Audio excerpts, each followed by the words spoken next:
Star Citizen has been in development for over 10 years. Let's cast our mind backs to when the Curiosity rover landed on Mars, Felix Baumgartner broke the highest skydiving record, and Star Citizen appeared on Kickstarter. 2012 was the year that Chris Roberts introduced us all to his vision of high-fidelity multiplayer space sim. PC gamers thirsty for an amazing space game threw their money at the screens in glee. Now, it's unusual for a game to have such an open and talked about development. It's also unusual for a game to have such a long development and still be far off completion. It's even more unusual for a game to still be generating so much fan funding from its backers for so long. You have to wonder if it's more of a fantastic marketing tech demo than a game. So let's take a meandering gander at the highs and lows of the development of Star Citizen since its initial Kickstarter, the joys of the janky but very entertaining Wingman's Hangar, the next great Starship competition, letters from the chairman, Around the Verse, Arena Commander, the Hangar module and first instance of the PU, Squadron 42, the ever-evolving game tech and engine, the feature creep, the growing dev team, the lore behind the game, the drama, and of course the man micromanaging all of this, Chris Roberts. So let's start with the promise. So who was this man Chris Roberts back then?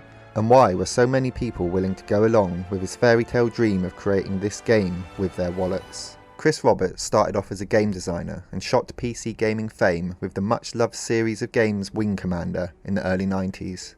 He then went on to produce another hit with Freelancer in the early 2000s, but not before turning his hand to the world of film, directing and acting in a Wing Commander film which, let's just say, it didn't do too well. Welcome to Sol Sector, Lieutenant. After this, he produced a few more films throughout the 2000s, most notably Punisher, Lord of War and Outlander. Then came his spectacular return to the PC gaming world on the 10th of October 2012 with Star Citizen at the Game Developers Conference, and on an announcement the website went down due to high demand. This was then shortly followed a week later on October the 18th with the Kickstarter campaign.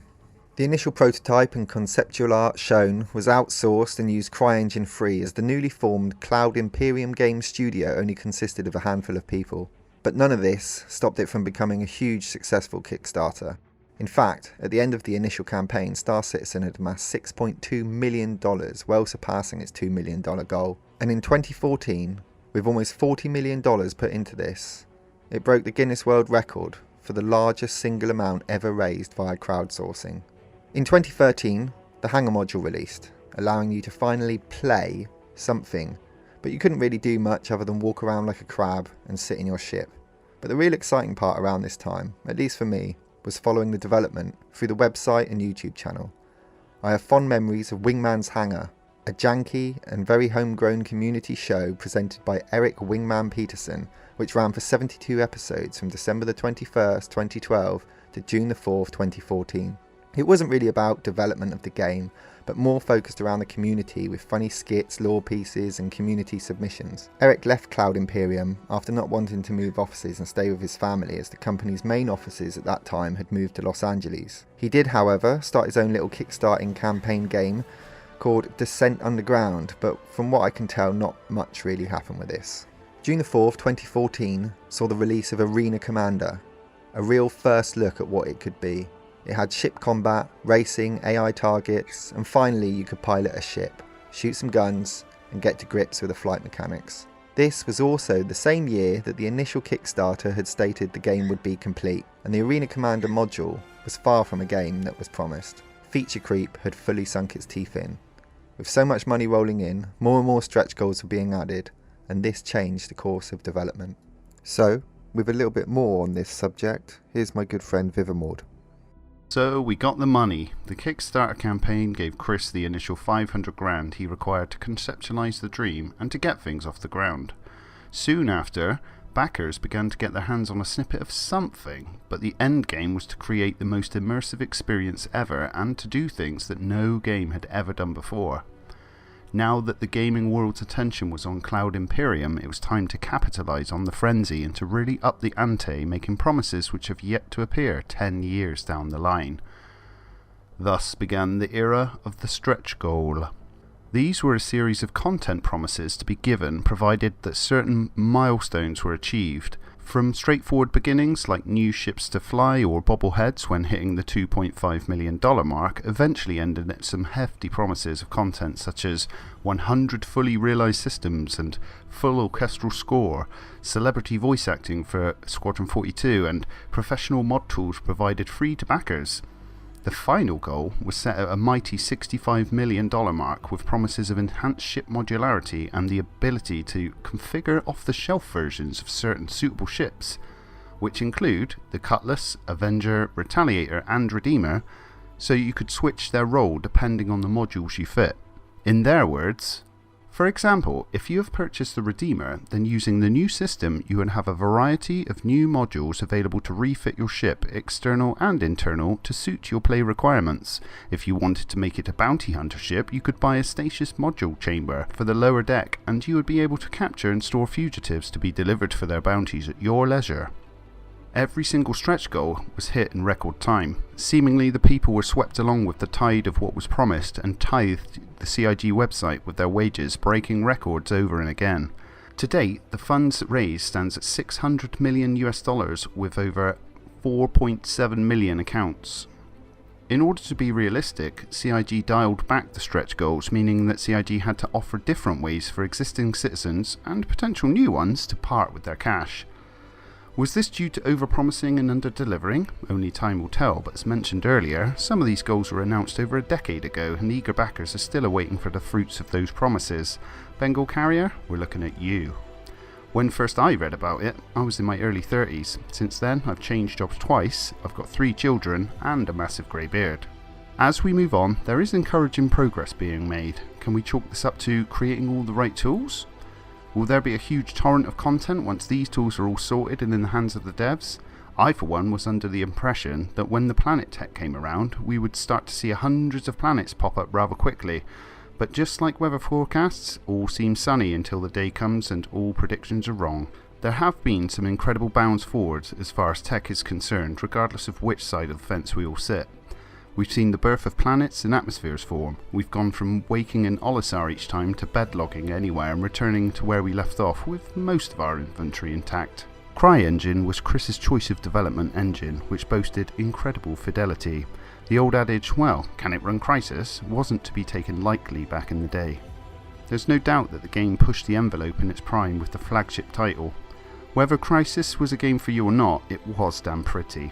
Kingdom Come Deliverance is also noted for its realism, which can be in part attributed to the engine that it's made with, the CryEngine. It's not all about sleep and hunger bars, you know. Having something visceral to bring those mechanics to life is critical, especially where Star Citizen is concerned. So, let's chat for a moment about the engine itself. What began as CryEngine, as we mentioned earlier, became known unofficially as the Star Engine, which basically is a refactored version of CryEngine 3.0 from Crytek.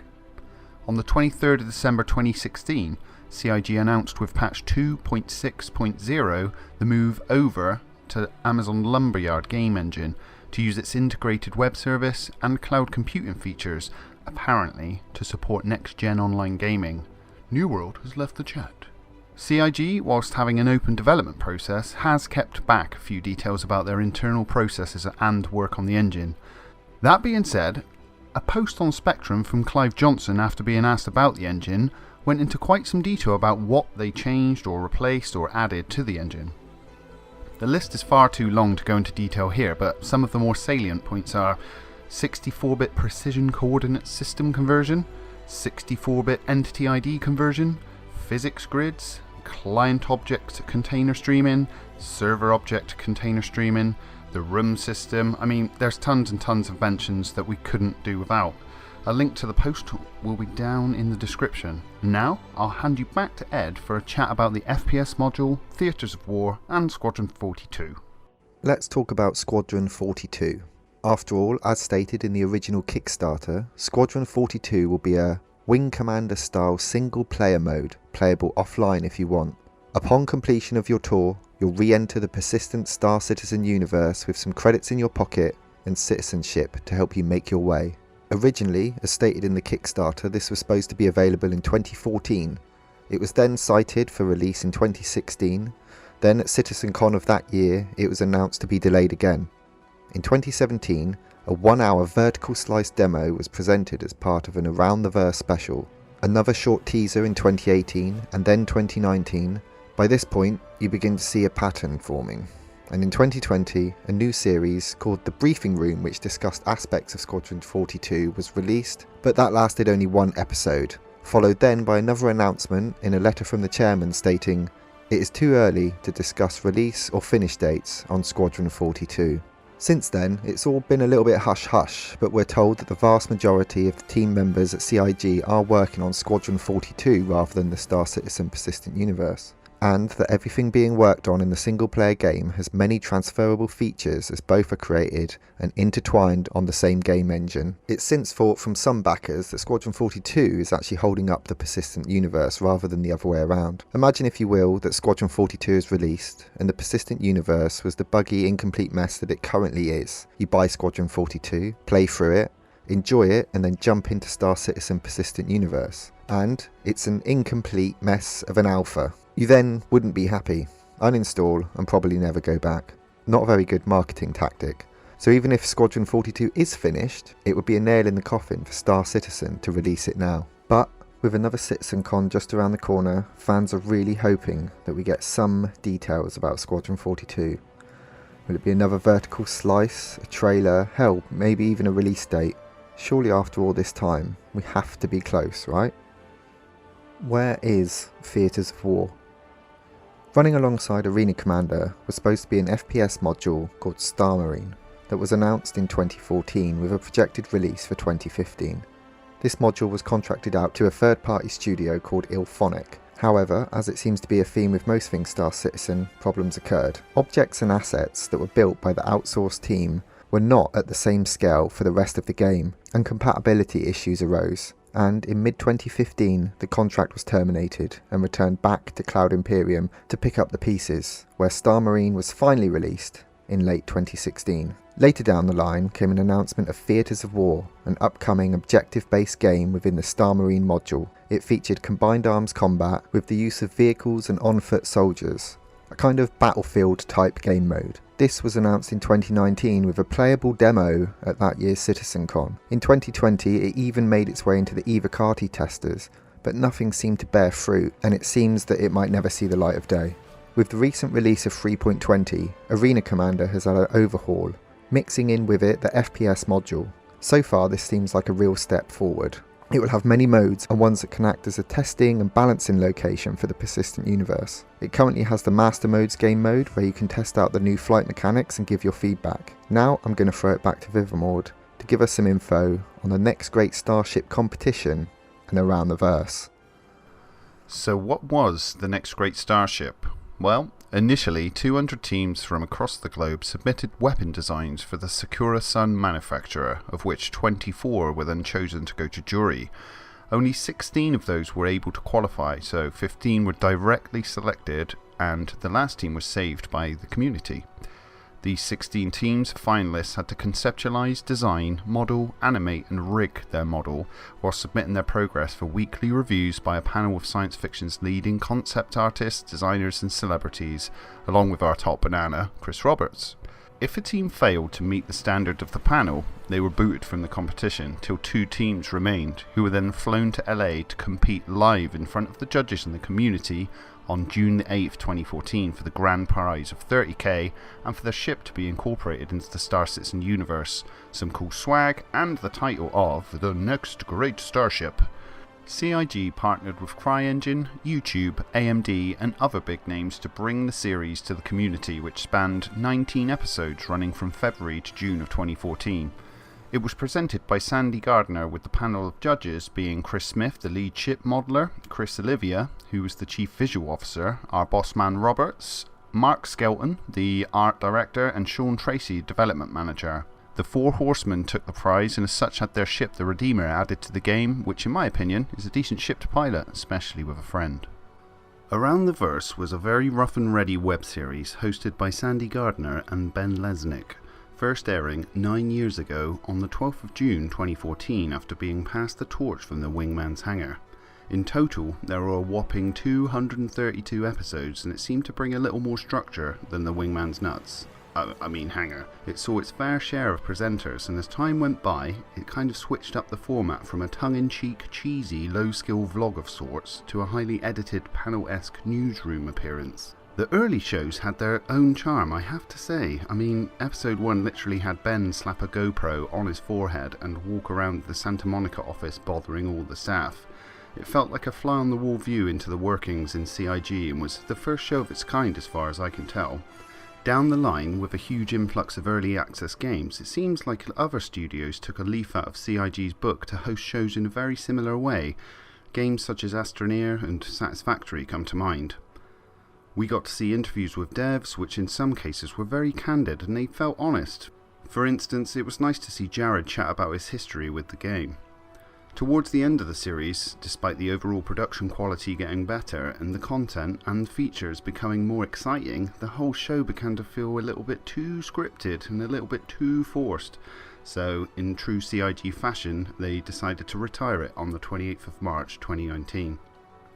Thankfully, there is an archive of every episode on the RSI website should you want to take a trip down memory lane. However, with each episode lasting over about 15 minutes, we're talking 3 days of solid footage just for this series.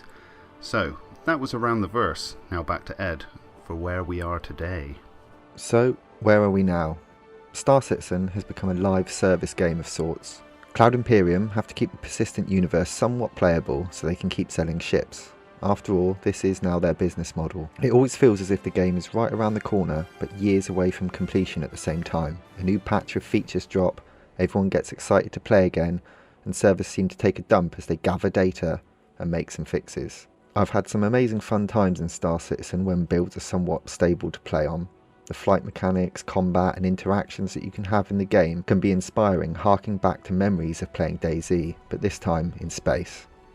Building your own story, progressing as you try and earn some space dollars, and feel a part of this journey of creation on making the game everyone wants. Even after all this time, it still captivates me to keep up to date with the progress being made.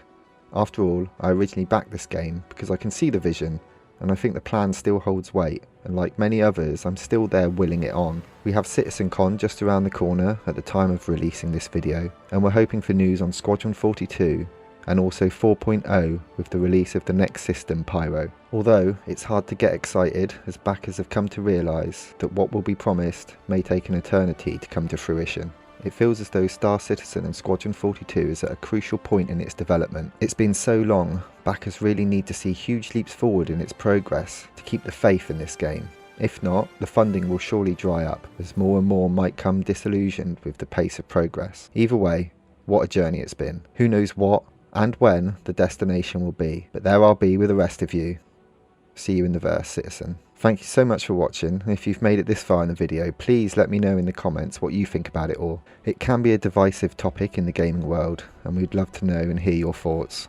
Till the next one, take it easy.